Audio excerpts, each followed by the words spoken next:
What's up, everyone? I'm Adam Ronis from Fantasy Alarm here with the live stream for Week 13 as we get ready for my Dallas Cowboys and CeeDee Lamb jersey. And Andrew Cooper is joining me today. We'll be with you for the next hour, taking you up until 8 p.m. Eastern. And Andrew, man, what are you doing? Wearing a Saints jersey? What is this? And I know you're not a Saints fan. I know I am a Patriots fan, but I know you're a Cowboys fan, so I had to represent. I had to spice it up a bit. So I got my Marquise Colston jersey, man. I actually got this one. I won my big hometown league way back in the day because Colston on Yahoo incorrectly categorized as a tight end. You remember that? He was in my format. He was the tight end one ahead of Tony Gonzalez and Antonio Gates. And I went back and looked at it, and he played 2 snaps at tight end. So greatest tight end of the year. So I had to get a jersey. Do you know where Colston played college football? I do actually. I do. He was one of the last players to play for Hofstra before they I canceled. actually, that class, they had a couple guys drafted the NFL, and I worked at Newsday at the time, so I was there covering it when they had the press conference. So, yeah, and Colston obviously was a very good player in the NFL, and that I remember that year on Yahoo tight end. That was like a cheat code, man. It was crazy. My buddies were so mad. That's why I got the jersey mostly. I took that it was a couple $100, which back then for me is a lot of money, but I win God just to stick it to him. So, well, tonight's game is interesting. Cowboys on the road there playing the Saints, who are just so shorthanded. We heard the report earlier today. It is official. Alvin Kamara is inactive. He will not play. Even Tony Jones will not play. Mark Ingram is active, but the Saints are missing a couple of offensive linemen, Ryan Ramczyk, Teron Armstead. Marcus Davenport, one of their top defensive ends, is out. So they're really shorthanded. Meanwhile, for Dallas, Amari Cooper is active, activated off the COVID list yesterday, made the trip. He is active. CeeDee Lamb returns from a concussion. So kind of let's look at this game first and kind of go through some things. We obviously know Dak Prescott, if you have him, you're going to start him. But people are very worried about Ezekiel Elliott this week. Last week, there was a report saying, yeah, they might sit him out, limit him, let him rest up. He's clearly dealing with a bad knee, and we have seen the numbers and watch the games. He's just not the same. He still has come through from a fantasy perspective. We know at the goal line they're going to give him the carries. They did it last week. So what are you doing with Ezekiel Elliott this week? I mean, if you have him, are you pretty much starting him in most leagues? Obviously, a lot of injuries at the running back position. We have some good running backs on bye as well. So do you just kind of lower your expectations for Zeke this week and just play him? Yeah, I mean, I think that's exactly what you have to do. You look at the landscape right now with so many guys hurt. Like if you go in and take some of the injured guys out of the season long standings, Tony Pollard is a pretty locked in RB2. Zeke is a locked in RB1. So for me, if they're both going to fall in that RB2 category, I mean, most of us play in 10 and 12 man leagues. Like we need those guys. We desperately need those guys. So I mean, I have a league where I'm starting them both. It's a dynasty league where I'm missing Kamara. I thought I was all set with Zeke, Aaron Jones, and Kamara. Like what a stud squad. And now I'm starting Tony Pollard and Zeke. Those are my running backs. So, but I don't even hate it. That's the crazy part is that I think that it is a tough matchup with the Saints, who are one of the best run defenses in the league. But I think that I got to give it to you. I'm wearing the jersey, but I think your Cowboys are gonna steamroll today. I think they got enough pieces back to feel good about. So I'm starting Zeke. I'm starting Pollard. The question comes down to, I mean, Amari Cooper, man. How do you feel about this reports of it's going to be limited snaps, or they're going to try and put him in the right spots, I think was the word. What do you think about that, Ronis? Yeah, I mean, these reports are always tough because a lot of times they turn out not to be true, and other times they do. I mean, I am starting him. I have him in 2 leagues. One I was debating because I have some good options, but they're like Mike Williams and Jerry Jeudy, so they have risk too, as we have seen. With Cooper, we know when this offense is clicking, he's going to get his targets. And the way I look at it is, even if they limit his snaps, what are they going to do? When it's obvious run plays, just take him off the field, right? And just say, hey, we're gonna pass here. We need a big play. It's 3rd and 6. We're gonna have you on the field. We're near the goal line. We're gonna get you in there. So he's lower than most weeks. At one point I put Gallup ahead of him, and I'm like, nah, I can't do that. I'm gonna put Cooper ahead of him. So he's right around wide receiver 22, 23. So I think in a lot of instances you're going to play him. But yeah, I mean, people are starting to ask questions about him, and we are going to get to your questions. So put them in the Discord. We'll get to them in just a little bit. But yeah, Cooper, to me, like every week, there's always a couple challenging decisions where you're just not 100% sure on. And right now, Cooper is that guy for me because I feel like, what's going to happen? And what if he goes out there and he has trouble? That's the thing is we don't know how guys are coming off COVID-19. We think because they're athletes, everyone's going to be fine. But what if he runs a deep route early, comes back, and it's just like, yeah, man, I'm winded. So there is definite risk. So, I think in these decisions, everyone wants to come to us for answers. We'll give our opinion. But if you disagree and you have a gut call, go with it, right? Because no one is sitting here with 100% certainty going, yeah, definitely start him. He's going to be good. Or no, he's a risk. I mean, we don't know. I don't even think the Cowboys know right now. Yeah, you're preaching, man. Like we are here to provide information. We give you as many facts as we can. We give you our opinion. We give you ranges of outcome, right? So in this instance, the range of outcome from Amari Cooper, usually it's like here, right? Today it's here because the floor goes way down. That's what you got to worry about. But I think you're right. I think at the end of the day, when we look at the snap counts, when we look at the routes run, you're going to see a lower snap count for him than Gallup or Lamb, but the routes run, I don't think is going to be significantly lower. I think, like you said, they're going to prioritize getting him into the right situations. If it's an obvious run situation, Michael Gallup will play split end, and you'll have Lamb out there and maybe your two tight ends, and give him a little breather on those plays. But I think you're right. They're going to use them in those spots, which we've seen multiple teams do. My Patriots do it. You look at the snap counts for Jacoby Myers and Kendrick Bourne. Myers always plays 20 more snaps, and the routes run is like 2-3 more.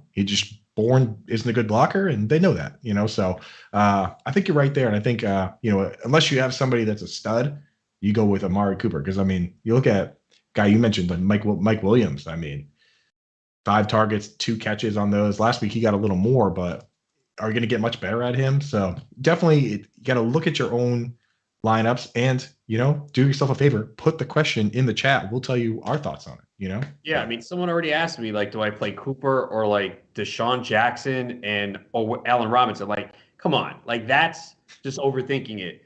Allen Robinson didn't practice. He's been dealing with a hamstring injury. You can't wait for that. And Desean Jackson was also limited today. And I know he had a touchdown last week, but really, and look, and I always say this, like, even if someone's sitting here and go, oh, I'm taking notes, and Jackson outscores Cooper this week, it's not the wrong decision. Like, too many people go based on the results, and it's not. It's the process that led up to it.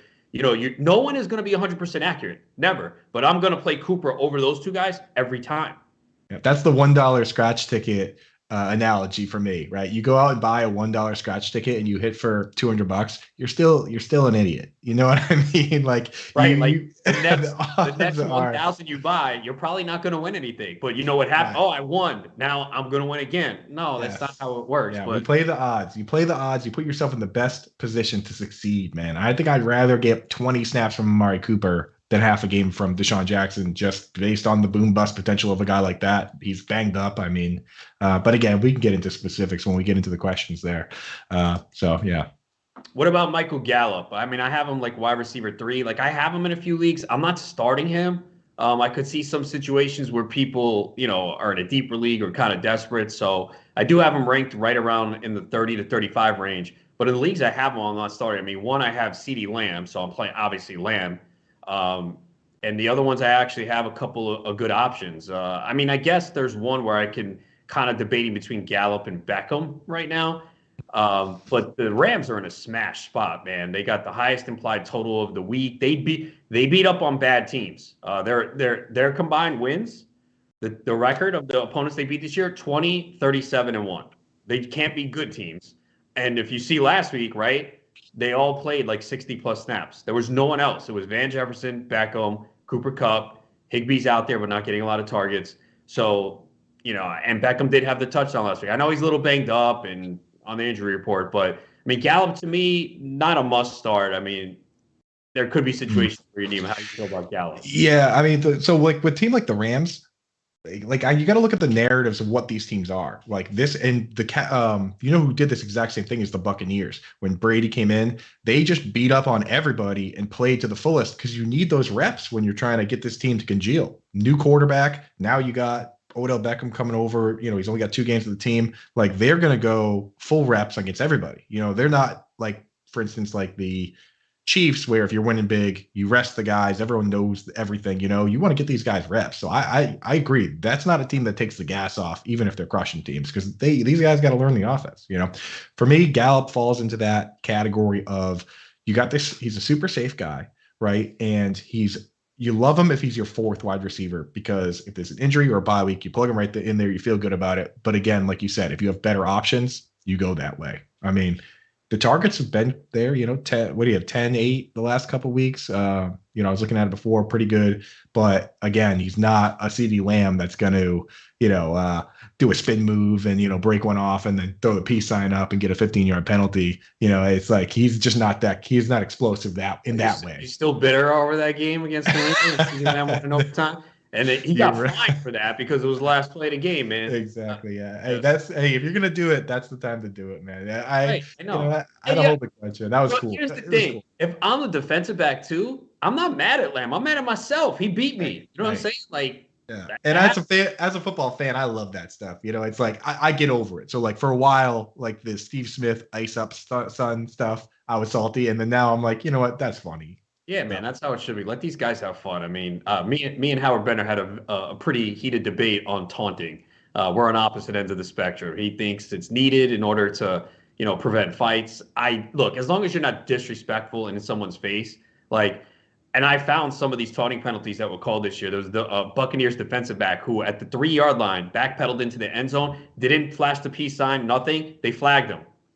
That's what? Right. It's let him shoot the bow and arrow. You know what I mean? Like let him do stuff like that, or spin the ball. You know what I mean? Like as long as you're not disrespecting the opponent in their face, doing something, I'm fine with.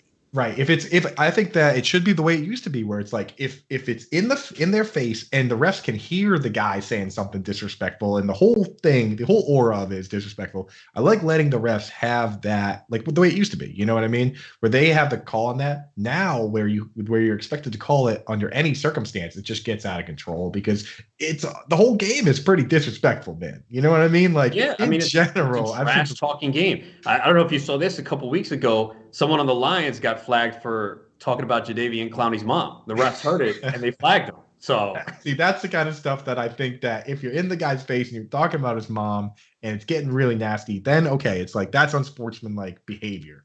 But like just during the play, you go out and pancake block a guy. That's as disrespectful as it gets. And then that's what gets the heat. It's heated, So right. I say, let them sort it out a little bit. And then once it gets to, if you're grabbing a guy's face mask or punching him or saying something horrible or doing something crazy, then you throw the flags. But just, you get up and get excited about a play, that shouldn't be a flag. So I'm with you on that. I mean, Bears Steelers. Remember that Monday night game? Like, come on, man. The guy got cut and he was excited, made a big play.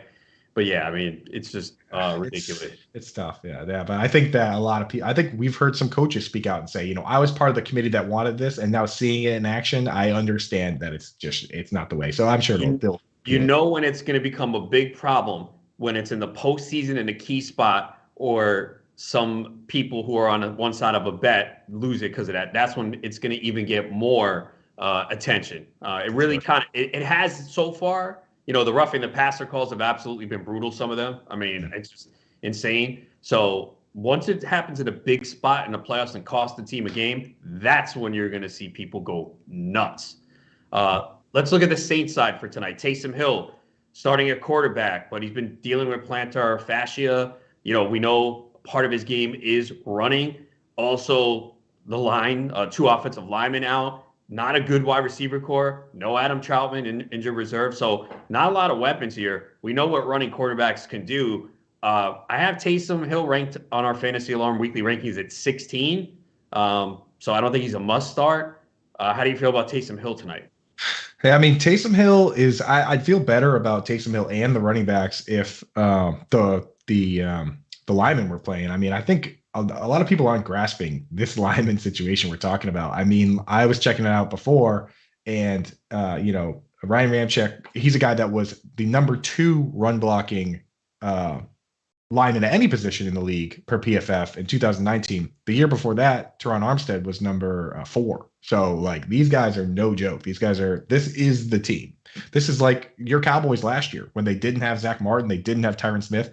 Totally different team. Like people. I think in fantasy football we have a tendency to undervalue the situation with these linemen. You know what I mean? Where that's the heart of the team. So I think it's going to be tough for these guys to move the ball in that sense. But Taysom Hill, he just has such an interesting floor. Given that, I mean, in my mind, I picture him scoring a rushing touchdown today. I mean, I just feel like if they're gonna score, that's how it's gonna happen because the wide receivers aren't great. They don't have a great red zone presence. I mean, Adam Trautman was kind of becoming that, and now he's gone. Kamara was a guy that can score from anywhere. He's not playing, so it's like I think it is going to be on Taysom Hill's shoulders, and I think that he can be pretty safe. It's just on the flip side, I don't think anybody's also picturing in their mind him throwing for 300 yards. I would be absolutely shocked if that happened. I would be disgusted as a Cowboys fan. I'm like, how the hell did this happen? So, and that leads to Mark Ingram, right? Because everyone's going to say, oh, he's going to get a huge workload, got to play him tonight. But you have Taysom Hill, who has shown a tendency not to pass to the running backs. I mean, they did. I think Kamara's last game with him last year, he finally did. And then you also have, as you alluded to, Taysom Hill near the goal line, potentially stealing touchdowns. So how do you look at Mark Ingram? Because, the volume should be there tonight. Tony Jones is inactive, so it's probably going to be, and I did hear a beat reporter say, it's Mark Ingram tonight. But, how does Taysom Hill affect him? Right. I mean, it's, Taysom Hill stealing those, and he's there. Like you said, mobile quarterbacks, we've seen it. There's an article out there by Andrew Erickson that kind of mathematically proves that mobile quarterbacks don't throw to the running back as much. And, we've seen it with Jalen Hurts, who has had games where he didn't target any of the running backs a single time. We see it with Kyler Murray. We see it with Lamar Jackson. I mean, we know it to be true, but now the numbers show it. So, I just think that he's going to be a little too chalky for me in, say, a showdown DFS slate. Everybody and their uncle's going to be playing Mark Ingram. I think you try and find a way to get away from that. But I guess that leads me to a couple things I wanted to ask you, because I'm looking at Yahoo. If you're out there and you don't play on Yahoo, you got to, because it's honestly, I find that it's not only an excellent platform, and the dollar values seem to be easier to understand, but it's right there with all my Yahoo leagues. Like I just pop in, set my lineups, and then set one of these lineups. But I was looking at it today. This is a brutal slate. Sometimes it's easy. This one's nuts. So let me ask you some questions here. Ready? If you're going to go with a pass catcher from the Saints, which I know is kind of ugly, listen to the pricing here. Traquan Smith, $13. Deonta Harris, $13. Marquez Callaway, $13. That's as much of a pick 'em as you're ever going to see. So out of those guys, if you got to pick one, who do you like? Yeah, I think I'm leaning Traquan Smith. Again, it's tough to know where Taysom Hill feels comfortable. Last year was a lot of Michael Thomas, and obviously he's not playing. Smith has had 20 targets over the last 3 games. That was all with Trevor Siemian, but probably going to see some time in the slot, which is where I think you can exploit Dallas a little bit. So I'd lean towards him. But, I mean, you kind of are throwing a dart here because it could be any one of them that potentially could score. But I would lean towards Traquan Smith. How about you? Yeah, I'm the same way. I just talked about that with John and Pemba on the Fantasy Alarm NFL podcast, that we're seeing him get better deployment. I mean, Deonta Harris, it looks like they're shying away from him a bit, trying not to lean on him as much because of the impending suspension. You got a DUI. He's challenging it, appealing it. I don't know how long you can get away with that. Do you think can you get away with the rest of the season on an appeal? I feel like it's kind of a tough game, but I mean, he's going to get 3 games at some point. So I think that Traquan Smith is probably the guy that they lean on most. But let me ask you another one. And anyone out there, if you're not signed up yet, sign up for Yahoo. Use promo code ALARM. They'll match your $25. You make $25 deposit, they match it. And if you don't have access to our DFS Alarm, our DFS NFL Playbook Pro, you get access to that as well. So definitely jump in on that. So if you're going to start a defense, Cowboys defense $18, Saints defense $16. What are your thoughts? Do you ever go defense on showdown slates, Ronis, first and foremost? It depends on the slate. Sometimes I will. Again, you kind of need to be different on these slates if it's a showdown, right? I mean, you go with the chalk, you're just not going to win. So, I mean, the Cowboys defense looks to be in a better spot. But then again, I mean, if they're conservative and they don't pass a lot, it's a lot of short passes, like where the turnover is going to come from. Whereas the Cowboys will probably be throwing more. We have seen Dak struggle a little bit with accuracy recently, but then again, he didn't have his receivers last week and he had some drops. So, I mean, I think the Cowboys are still in a better spot because remember, DeMarcus Lawrence is back, man. Parsons has been phenomenal. I mean, you can make a case So for one of good. the best pass edge rushers in the NFL right now. And then you have him and DeMarcus Lawrence, our first game back, but we know how good DeMarcus Lawrence has been in the past. I think that's a big boost for them. So they can create a lot of pressure, get some sacks, maybe force some turnovers as well. Again, if Taysom Hill's mobility is going to be something we're watching early in this game off their plantar fasciitis, but I probably wouldn't play either defense in this game. Yeah, I mean, Micah Parsons, he's got to be the favorite by far to be defensive rookie of the year, right? I mean, it's got to be minus. He's going to be in the minus at this point, right? Whereas I haven't checked, but I hope so. We did the Howard Bender and I did a props bet draft for the FSGA, and that was one of our picks. So we're kind of hoping that pans out. I think we took Jamar Chase too for offense rookie of the year, although I think your guy Mac Jones is favored right now. Could be, yeah. I did look at that one before. I know. So it's at the start of the year, everyone's in the positive. It's usually pluses across the board. I think Mac Jones is one of the only ones in the where he's the favorite, where you're putting money up to get money back. So I think that we'll see. He's got a tough schedule to end the season, so I think it could be him, could be Chase. I mean, it could be Jalen Waddle. We took Chase, so I'm hoping it's Chase. I mean, a lot's going to depend on how these guys finish. But the problem is the quarterback usually with the narrative kind of gets it, especially if New England wins. Even though it's not like he's put up great numbers, they haven't needed him to. But there's always that narrative where they always lean towards the quarterback, and Chase has slowed down a little bit lately.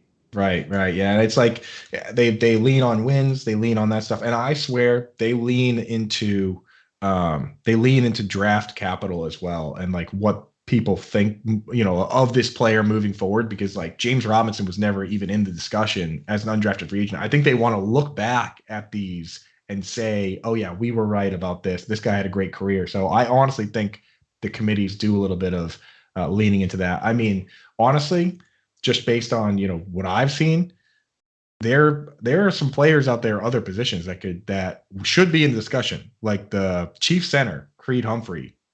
I mean, like he's having an amazing season. I looked at the other day. I know he'll never get it, but like he hasn't. I don't think he has a single penalty. I don't think he's let up a sack. Like, I mean, at what point do you you're telling everybody with this season from that guy that it's never going to happen? So, but I guess there were guys in the past too. Joe Thomas had an amazing rookie year. These guys, they're just never going to win. So I know I have to throw it out there. Respect to Creed Humphrey. All right. But looking at this slate though for tonight, I mean, you could pretty much get in whoever you want. Yeah, right? It's one of those. It's one of those. Yeah. And Dak's going to be popular. Lamb's going to be popular. I mean, people are going to play Taysom. He's $20, right? Yeah. I mean, you're a starting quarterback that runs for $20. I mixed and matched a few, and if you don't use Dak, you can essentially start whoever you want because it's like, but there's just tough questions. I mean, like here's another one: Zeke $24, Pollard 21. Now you're into that idea of like what happens if they do ease up off Zeke, or what happens if it's a blowout and they just say, hey, we're just gonna give Zeke a little rest. I mean, it's a tough decision, or maybe use both guys because we've seen a number of these situations where both guys has been the play. Yeah, I probably would lean Pollard because, again, if Zeke doesn't score a touchdown, he's in trouble, right? Because we've seen, I mean, he's rushed for 51 yards or fewer in 5 consecutive games. He has been involved in the passing game, though. 14 targets the last 2 games, 12 receptions, and he got bailed out by the touchdown last week. But and that's the thing. They kind of, when they get to the goal line, they're going to put him in. I mean, they did was it last week? Pollard got down there, and then I think it was last week. They put Zeke in, yeah. Pollard got down to like the 1 inch line, So as a Zeke owner, I was pretty pumped about that. Yeah, I have Zeke in a couple leagues too, so I was like, I'm okay with that. I also have Dak. I mean, I prefer a Dak to Zeke touchdown passing. That would help me even more. I mean, this is kind of one of those. you know how it goes, bro. It's going to be some random player scoring a touchdown that is low owned that wins it. I mean, like we kind of mentioned it before. Noah Brown, Noah $10. Brown. You know, Yep, if because Amari Cooper is limited, maybe his conditioning is a factor. Noah Brown could come in there and get you a touchdown.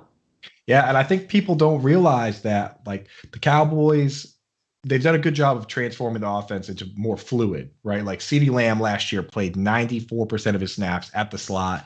You knew what they were doing. Now they're mixing and matching a little more, but at the same time, a guy like Cedric Wilson can't play split end, right? Noah Brown does. So if Amari's coming out for a play and they want to roll three wide, that's Noah Brown. I mean, Cedric Wilson's inactive anyway, right? Because Yes. if they have Amari, Gallup, and Lamb can all play slot, right? They can all play flanker, but Cedric Wilson's the one guy at this point who doesn't play split end. So, Noah Brown could be the stab, man. That could, because there's not a lot of stabs in there, How So about Ty Montgomery at $10? He's wide receiver eligible, but you got to figure he's going to play a little bit out I of the back. mean, he played a bunch out of the backfield last week. Here, let me pull it up because I don't want to. I don't want to butcher the numbers. Mars out. So, but that's the thing, and that's why.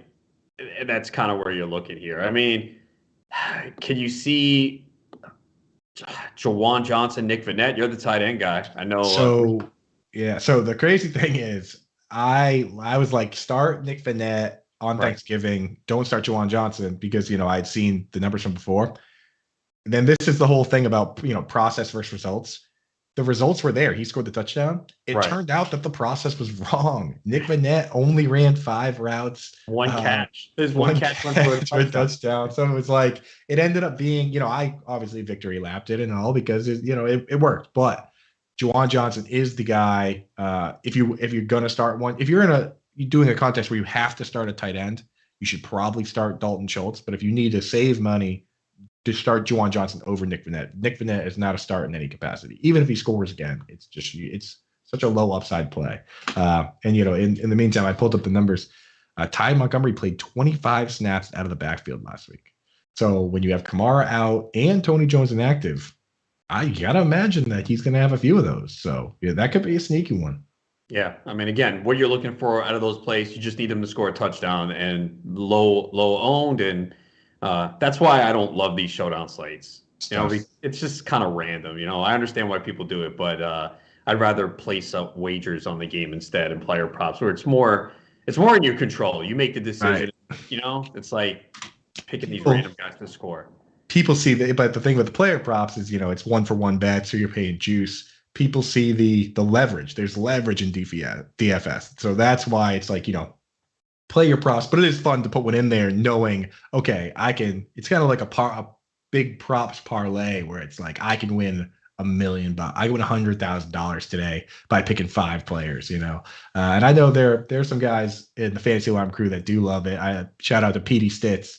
He's a big showdown guy, man. And he does well. So, it's definitely, I feel you on that. It's, you and I, we treat this like a science as best we can. So the randomness of the showdown slate can be painful. It can be frustrating, right? We're gonna get to your questions in a few minutes, but one other big story from today's Antonio Brown suspended 3 games, man. And I loved Antonio Brown before the year. I'm pretty sure I can't imagine many people had him ranked higher than me. I obviously don't see everyone's, but I had him I think in the top 30, right around 30. Like I thought he was a guy I wanted. I thought in the 7th, 8th round he was a value. And we saw it on the field. I think in a points per game, he's like top 7 wide receiver. And that's how I like to look at it. Obviously, he had the injury and now this. So it was great early. Now it's been a nightmare. So now he can't return till week 16. I'm probably going to hold him. My leagues are very deep. I have a lot of leagues with 20 roster spots. So this week at wide receiver in those leagues on the waiver wire, there was absolutely nothing. It was brutal. So there's nothing to pick up. So I'm going to just hold on. I mean, if you're in a shallow league, I get it. If you only have 3-4 bench spots, yeah, you can't work. You can't look ahead of week 16. You don't know if you're going to be alive. And I think this year in fantasy football players are going to be more wild than ever. You're going to get a team that sneaks in the last spot. They might be the team that gets hot. And we've seen all these injuries occur. These top teams might have had Dalvin Cook, Kamara, and now all of a sudden they're scrambling. So I'm going to hold on to Brown in deeper formats, but your thoughts on the Antonio Brown situation? Yeah, I mean, like You were definitely way up there on him. John Mpemba, I know, liked him too. I remember Mpemba saying that before he got hurt, he was on pace for like 1,300 yards and 13 touchdowns. It was. I know it was an extra game this year, but I mean that's classic Antonio Brown. And that's the thing about a guy like Tom Brady is that like he's seen it all. He knows all the defenses. He knows all the formations.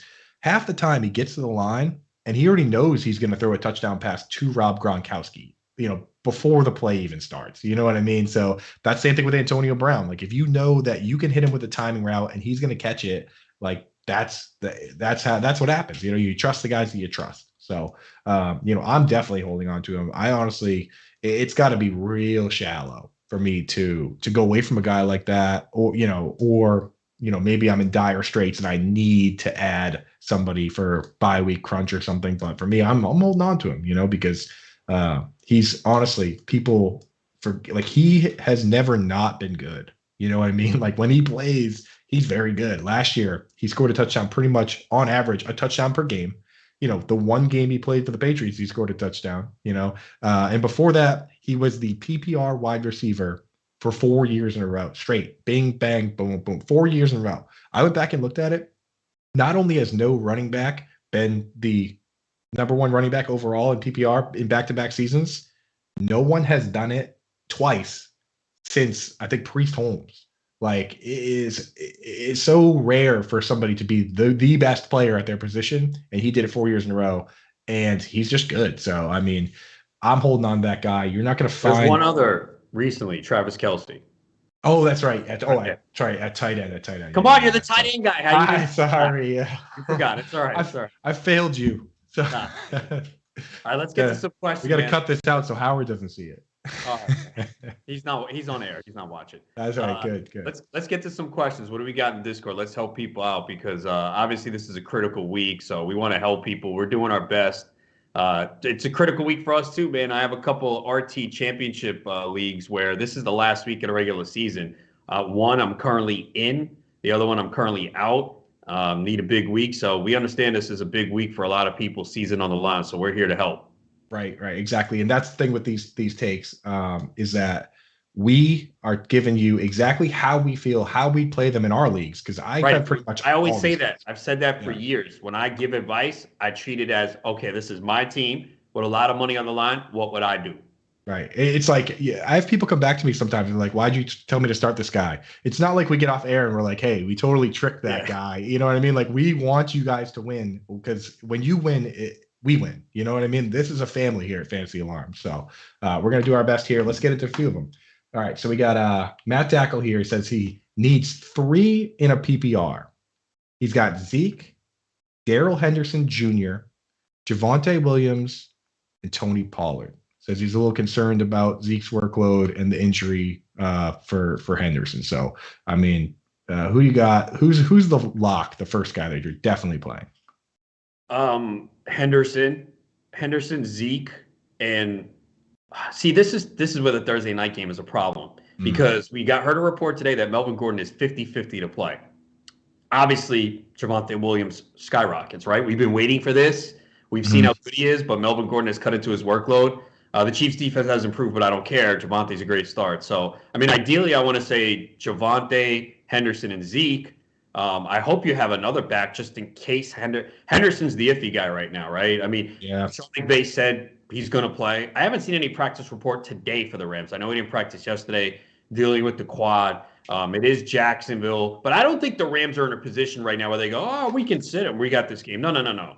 As much as I do think the Rams pummel Jacksonville this week, they can't do that. So right now I'm saying, look, I think you got to I'm playing Zeke over Pollard if it's between the two. And it could turn out to be wrong. But again, they are playing him. All right. If the team feels he's good enough to play, and we talked about it, when they're near the goal line, they're going to give Zeke the ball. I mean, you could say Pollard looks better. He's more quick. Yes, I think we all see that. And Zeke is clearly battling through an injury. But it's funny because people will be like, oh, look at this guy. He's so soft he doesn't play. Zeke is playing through an injury. Like, Zeke is toughening it out. He probably shouldn't be out there, but he wants to be. And that's the one thing about Zeke. You could say whatever you want. This guy doesn't want to miss games, man. You can criticize him all you want. All these years, he fights and he battles it out. So I'm gonna play him. And again, we saw it the last 2 weeks, right? Nothing great on the ground. He's still catching 4, 5, 6 passes. Yeah, I mean, Matt tackled. Maybe take a look at your wire, see if Sony Michelle is there. Get back Yeah. to us. Let us know. Because if he, then you can easily that changes everything. If That changes everything. If Sony Michelle's there and you can kind of sneak him on the bench, then definitely start Zeke Henderson, Javonte. Otherwise, man, you're kind of playing. You gotta decide if you want to be super conservative and start the two Cowboys, or if you wanna get a little crazy, get a little wild. And I think that just in the context of 3 in PPR, this probably isn't a 3 running back league. I imagine, unless it is just you full start 3 running backs, which is kind of insanity sauce. But if it's a normal league where you start 2 guys and then a flex, you got to open yourself up to other options at the flex. So I would put Zeke and Javonte Williams. I would plan on Zeke and Javonte Williams in those running back spots. Don't start Zeke at the flex. Put him at running back so you can keep the flex. Yeah, I mean, I've said this for years. I mean, I've seen people in the industry leagues do this, and it boggles my mind. You should not have a player in the flex spot tonight.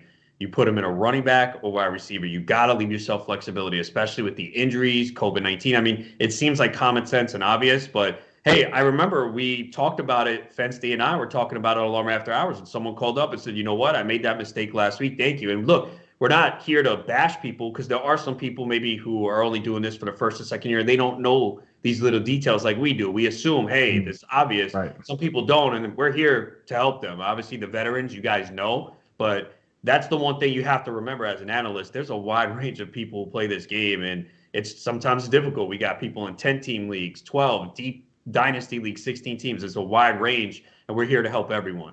Right, exactly. It's like, I know people in their mind, they want to think, oh, this is my worst guy, so he goes in the flex. No, right. If you've committed to starting, people that think like that, and I was like, really? No. There's not a depth chart here, guys.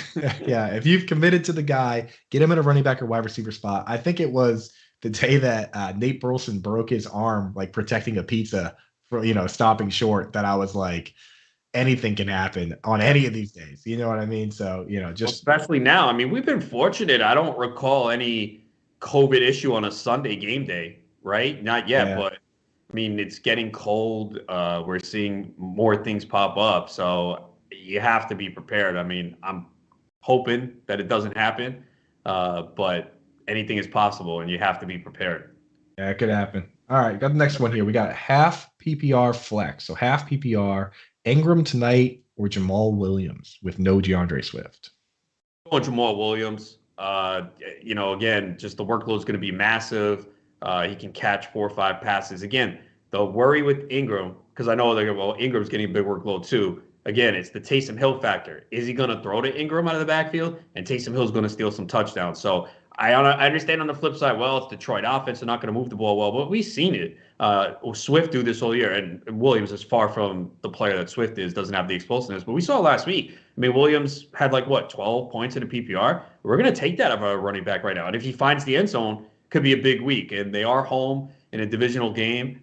Minnesota plays close games. Every game they've been in this year, I think almost every game, maybe 10 of 11 or 11 of 12, 8 points or fewer. They play close games that come down to the wire. So I'm going to go Jamal Williams there.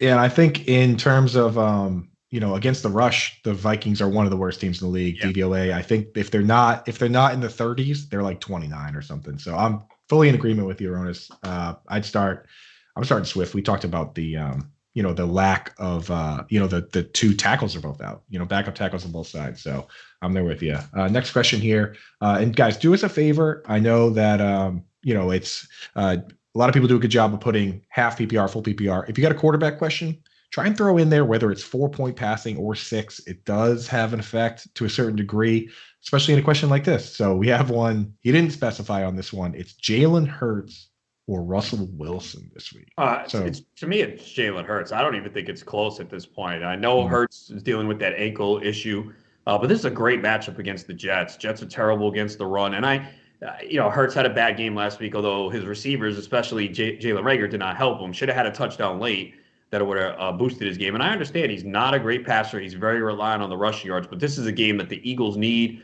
and they should run a lot. So, Russell Wilson, man, it's just it hasn't been good. I mean, I know from a fantasy perspective last week it wasn't terrible, and he had the touchdown late, but he's not seeing open receivers, although I feel like this is a trap this week, man. That line is 3.5. San Francisco's favored by. I feel that's a trap. I think Seattle might actually play well and maybe cover.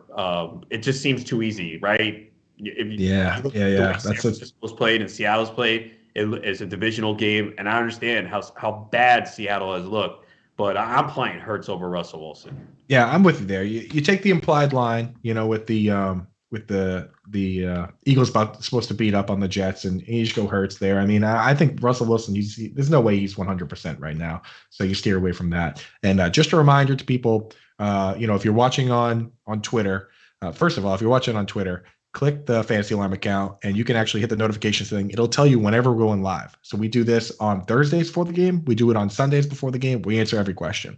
If you're on Twitter, you got to come over to the Discord and ask the questions in the Discord on the live stream. I know our veterans, our people like Ann, Bootowner, they're in there every week asking questions. They know the deal. But anyone else that's just watching now, come on over to the Discord. That's where the magic happens. That's where we're pulling these from. It's for our members. They're some of the best fantasy gamers out there, man. The family is as loyal as it gets. I love being a part of it. So anyway, we've got another one from Bootowner, who's always in here. Half point, need a flex. Desean Harris, Amari Cooper, or Ty Johnson.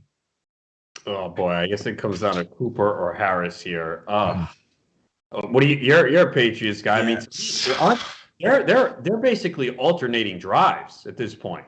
It is the nightmare split. So, like, if you thought that the Patriots backfield was a nightmare for the last 20 years, where they basically used two different positions, the pass down back and the run down back, it's been split for 20 years. No guys had over 200 carries and 35 receptions in the season. Welcome to the new three-headed monster split where Desean Harris and Mondre Stevenson are splitting half of a job, which is actually a really good job. If one of them had the full job, this wouldn't be a question, right? But now they're splitting carries, and then Brandon Bolden comes in for the pass work. It scares me. It's a low upside proposition. I would still start Desean Harris over Ty Johnson because Ty Johnson's splitting the job on a bad team. But it comes down to Desean Harris or Amari Cooper. In this case, it's a range of outcomes question. If you think that you're the favorite in your matchup, I would start Desean Harris. If you need to just throw the Hail Mary and go for the juice, if you're the underdog and you need maximum ceiling, then maybe go Amari. But you're getting the floor from Desean Harris, and Amari's kind of the ceiling play. But Amari has the brutal floor, of course, as we talked about. I mean, so that's where I'm at. I don't know if you're in agreement on that. Yeah, I lean Cooper here. I mean, you want to go running back most of the time because of the touches, but I mean, Buffalo's been excellent against the run. I mean, well, unless you're Jonathan Taylor or Derrick Henry. I mean, and those guys in on them. Also, I mean, it's early, but I'm seeing that there could be bad weather in that game. It's supposed to be cold. It's supposed to be very cold. There could be some rain and snow too, so it's something to keep an eye on as well. Again, it's Thursday. We're days away. The game is Monday. But yeah, that's a tough one. I lean Cooper though. Yeah, I'm with you because you're gonna get the thing is Desean Harris when he had the job himself, he was getting 20 something carries. Now it's split down the middle. He's gonna get 10 to 12, and he hasn't caught more than one pass in a game. In 5 weeks, he hasn't caught more than two in a game the entire season. So yeah, go with Amari, go with the ceiling. And Thursday night games are fun. Fantasy football is fun. So yeah. Next question is. Can Calvin Ridley be dropped to free up IR spot for Dalvin Cook this week when he's ruled out? Probably, man. I have Calvin Ridley in one league, but it's an RT Sports Championship. So again, 20 roster spots. So that's why I haven't done it. But we have heard nothing, man. I can't imagine he comes back at this point, right? I mean, again, we don't know. It's reportedly a mental health issue. You don't know what the guy's going through.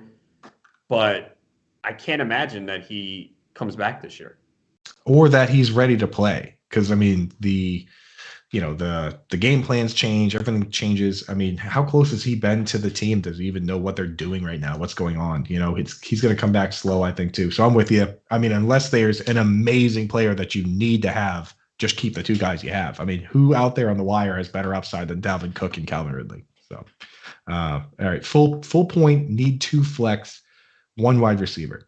So 1 wide receiver out of this crew. Let's just start with the wide receivers just to get one in there.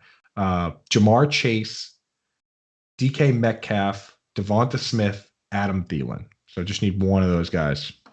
I know he's been kind of disappointing lately, but the guy just has an immense ceiling. And part of it is because the Bengals didn't have to pass last week, right? I mean, Mixon just ran all over them. I expect this to be a more competitive game. Another game that I'm kind of worried about, I feel like everyone's going to be on Cincinnati because of recency bias and the Chargers' ineptitude, but I think the Chargers keep this game close. So I can't sit Jamar Chase, man. I mean, Chase can go for 150, and 2 touchdowns any week. And I know, again, we talked about he slowed down a little bit, but I'm not sitting him. 100%. This is the game. If you have players in this game, this is the one, right? 50 point over under, going to be a close game. All right. So then now out of this remaining crew, he needs 2. So he's got, and this is a full point PPR. He's got Alexander Madison, DK Metcalf, Elijah Mitchell, Devonta Smith, Adam Thielen. I'll say before you even go, I'm starting Madison, right? And Elijah Mitchell. Dude, Elijah Mitchell has 54 carries over the last 2 games and had 6 targets last week and caught 5. And here's the other thing why he's a top 5 back this week. Deebo Samuel's out. Deebo Samuel's been taking away some rushing touchdowns. You don't have to worry about that this week. That's so true. Man, Elijah Mitchell and Alexander Madison this week, and look, they easily could both disappoint, right? But, man, if I have those 2, I'm feeling great this week, man. There's not many people who feel great about their fantasy lineup right now with all the injury issues. Man, that's just a great spot to be in with those 2. Yeah, Boo Tanner, I'll tell you one last piece of advice. If your trade deadline isn't up yet, package 2 of those guys up, man, and see how high you can upgrade. Because, I mean, if you got Adam Thielen on your bench, I think he's wide receiver 7. But he's got to be. It's a tough guy to bench, man, because I know we keep saying, oh, he just scores touchdowns. The thing about the Vikings are the dream scenario for fantasy. The running backs getting a ton of touches. Thielen and Jefferson are getting theirs. And they really don't go out. I mean, Conklin once in a while, but it's really those 3 players. And we love that for fantasy. Highly consolidated touches is the best thing, man. It drives me nuts with some of these other teams. Like the Arizona, you want to love them, but it's they got 100 guys. Yeah, they used to have 2 running backs on top of it. It's just forget it. So I'm with you there, man. I love easiest team to write about in my Snapshare article. Start these 2, that guy, and then just forget about it. All right, so we need 3. All right, so we just did that one. I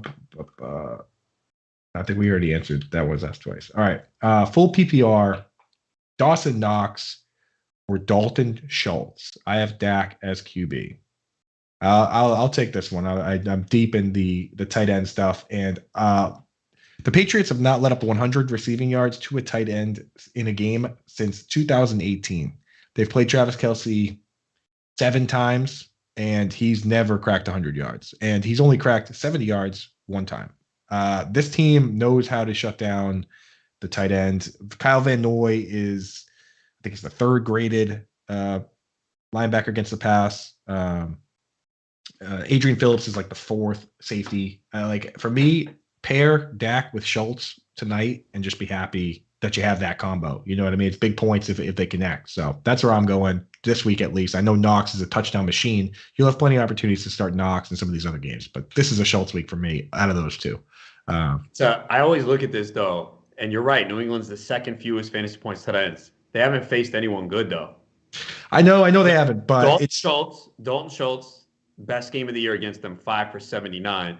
And you could tell me, well, they shut down Kyle Pitts, 3 for 29, but, they have no one else, and everyone else shuts down Kyle Pitts. But it's the same personnel going back to last year, and last year they played Kelce, Mark Andrews, Kittle, Hunter Henry, like the gambit of. So I think that for me personally, and I think this is going to be a rainy. It's going to be a nasty game. Here's the problem with Knox. He's just not a high volume guy. So he doesn't score a touchdown. You're really not getting much out of him. I know he had the 2 touchdown game. Was it 2 weeks ago? I think right. Last week. Was it last week? Oh, I guess 3 targets. On 3 targets. Though. Yeah, which is obviously risky, and they do throw to him near the goal line. But yeah, this is kind of an ugly game. But yeah, I wanted to bring this up earlier. I forgot. Who would you start this week? Foster Moreau or Dawson Knox?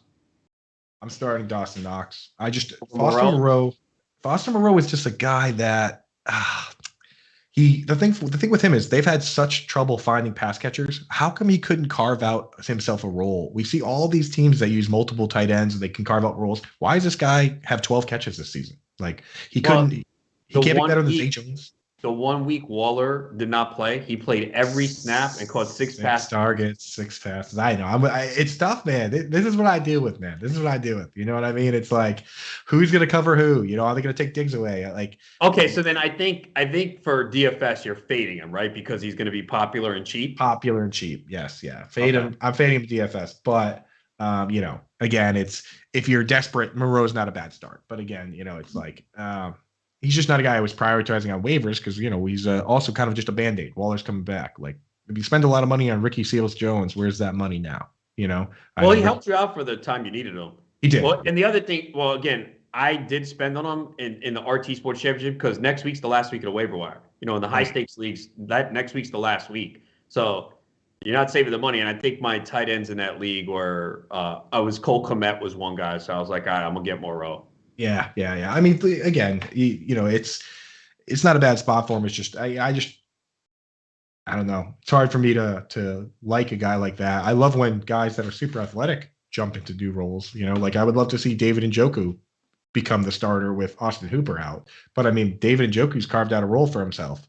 Mo Alley Cox has carved out a role for himself. Like, you know, Foster Moreau he's not a better option than like Zay Jones or some of these guys, you know? So I don't know. That's why I don't love it. I would love to see him be like, you know, Dallas Goedert forced the starter out. Like he's just not even part of it, you know? You're going back to Goddard this week. He bounces back here.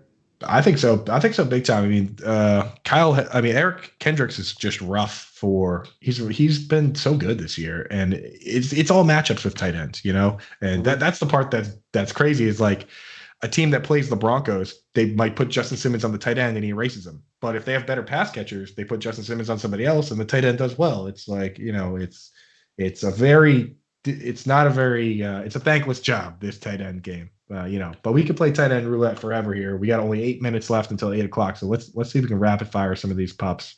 By the way, real quick, Darrell Henderson did not practice today. That's bad.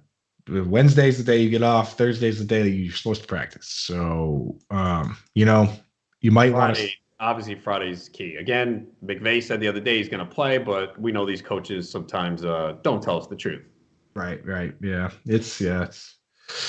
Sometimes they don't even know, right? It's a medical issue. I mean, they could think that he's fine, and then you get up to a day, and it's like, nope, he's still not good. We thought he'd be ready. He's not.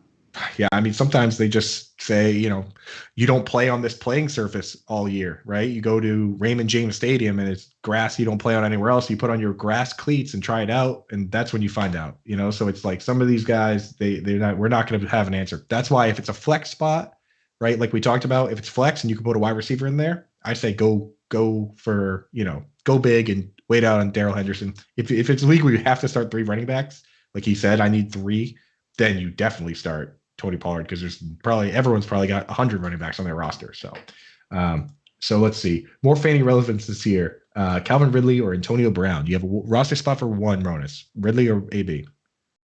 Probably Brown. I know he's probably coming back week 16. Ridley might not be back the whole year. So yes. I mean, again, it's hard to read the Ridley situation, but my gut tells me he's not coming back this year. Right. AB, like you said, we know AB was hurt anyway, so he's kind of taking the time off there, but he's going to be back. Ridley, we have no idea. I know some people would be like, oh, well, I'm not starting him his first game back in my semifinal. If there's any player that could come back with Brady and do it, it's Brown. Yeah. I mean, I'm putting Calvin Ridley in the same category as Derrick Henry, where you're like, outside chance, hopeful, maybe, but definitely can't be banking on it. Like if you're thinking it might happen, I don't know. So Roddy says Ingram tonight or Javonte Williams. Damn, this is tough. Well, we got sharp. We got sharp. The family is sharp. You know what I mean? They're not going to give us softballs here. I think I would wait for Javonte and kind of hope that Gordon doesn't play. Again, don't wish the injury on anyone. I hope Melvin Gordon does well. But, you know, again, when the coach says 50-50, you know, they're usually optimistic. 50-50 kind of tells me. And remember, he got hurt early in the game and came back. So maybe he, you know, and then, you know, the few days later you get sore. That happens all the time. You know, these guys are able to get through it. Sometimes they get shot up, and then it's like a couple days later, oh, my God, man, I'm in pain. So I always say, people want start sit questions on Tuesday. I'm like, guys, you're going to find out injuries on Tuesday and Wednesday that we had no clue about. No clue. Yeah. And Melvin hasn't practiced all year on Wednesday, basically because of the hip. This is not the hip. This is the shoulder. This is a new thing. So he's got 2 injuries now. I go Javonte. I'm with you on that. I'm not entirely sold on Ingram not splitting with Montgomery. I'm worried about Ingram tonight. I really am. I think I have him right around 19-20. But we mentioned the concerns. Losing carries at the goal line to Taysom Hill. He'll throw passes to him, and the offensive line issues. So there's concerns there with Ingram tonight. All right, so we got about 8 questions left, 5 minutes. Let's rapid fire up these pups. Pinky says PPR, wide receiver, and a flex. Amari Cooper, Mark Ingram, Elijah Moore. Everyone wants to know about Mark Ingram. I think in that case, you probably pay Ingram for the touches, right? I guess Ingram and Cooper. Elijah Moore with Zach Wilson, man, the guy is so good, man. If we only had, I can't even believe we're even saying Flacco with Elijah Moore would be better. Yeah, you're just hoping it is. Yeah, if it's better with Flacco, and you're hoping you have him in your dynasty league, you're happy about it because you think he's going to be a guy. But the Eagles aren't necessarily that good of a team to throw on. I think they're close to the top 10 in yards against, if not in it. So not an amazing matchup there. Could see some Darius Slade too. Could see. Yeah, it could get ugly, and Zach Wilson just is not exciting. Zeke tonight or Jamal Williams? I think I'm going to go Zeke, man. I understand the risk, but again, man, they're playing them. And again, we'll probably get goal line carries, catch a few passes, better offense, right? Zeke could score 2 short touchdowns from the one. Jamal Williams, it's a stretch to get 1. Jamal Williams is not all of a sudden going to be Najee Harris in terms of touches either. Jamar Jefferson's going to play. That guy,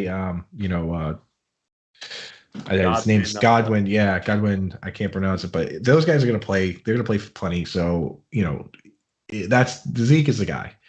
Need 3 in PPR. Zeke, Henderson, Javon. Oh, we did this one already. That one came through. Matt, we did that one. So Zeke, Henderson, Javonte Williams, Pollard, Weiss. That was the one with So that was been in there a couple times. Cooper, Pittman, Keenan Allen, Gallup. Need 2. Didn't say if it's PPR or not. So Amari Cooper, Michael Pittman, Keenan Allen, Gallup. I'm going to start right off the bat. You can't bench Keenan Allen under any circumstances right now. He's got to be in every lineup. So one of Cooper, Pittman, Gallup. I'm going to go Pittman. I know he's been a little disappointing lately, but they're playing Houston. They tend to beat up on bad teams. So again, Cooper has a little bit of risk tonight. We mentioned we're going to play him in some spots, but yeah, Pittman is the guy here. Take the snaps, take the guarantees. Pittman plays every snap. He's the focal point of the offense. He's the split end. He's not coming off the field. So yeah, Pittman, Keenan Allen. Yeah, I like that one. 0.5 PPR, 1 point per 20 yards. So looks like there's a bit of this is kind of skews towards standard a little bit with the yard bonus. Playing Lamb.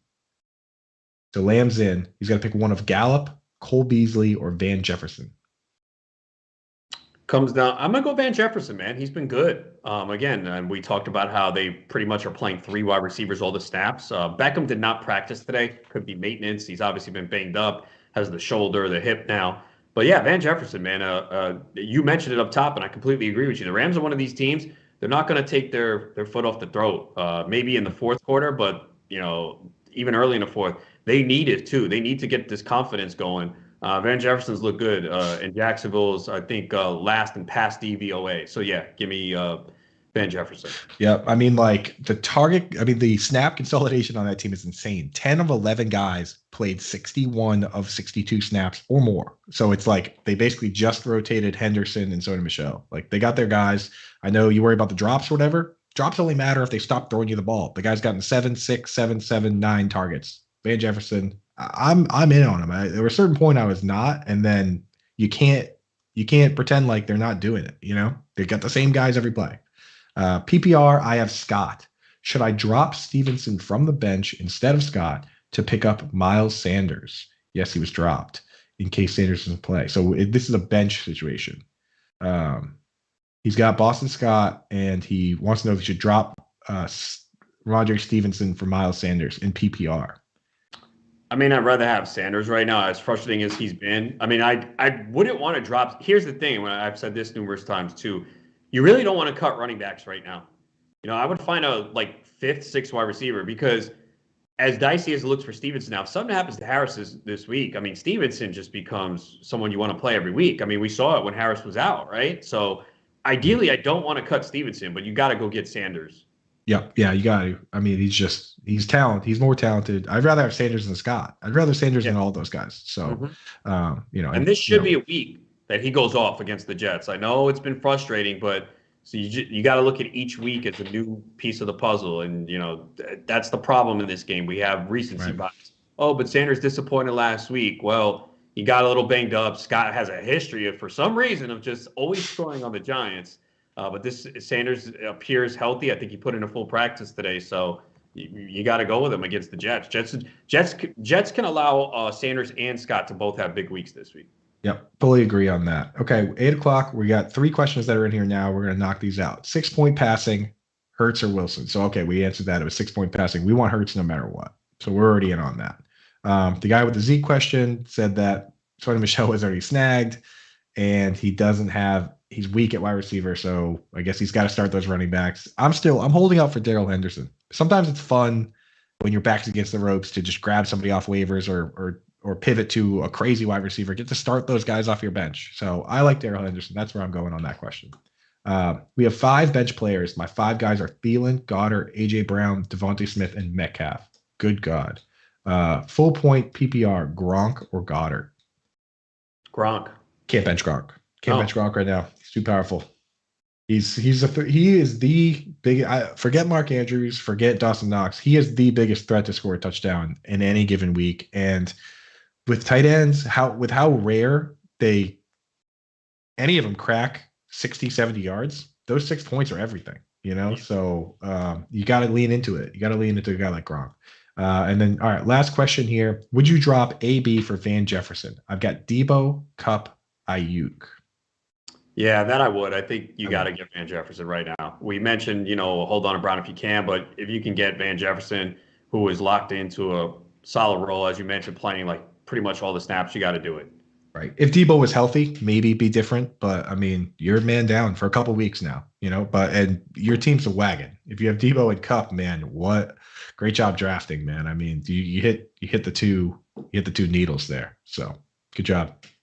All right, so that wraps it up for us, right? Anything you want to throw out there, Ronis?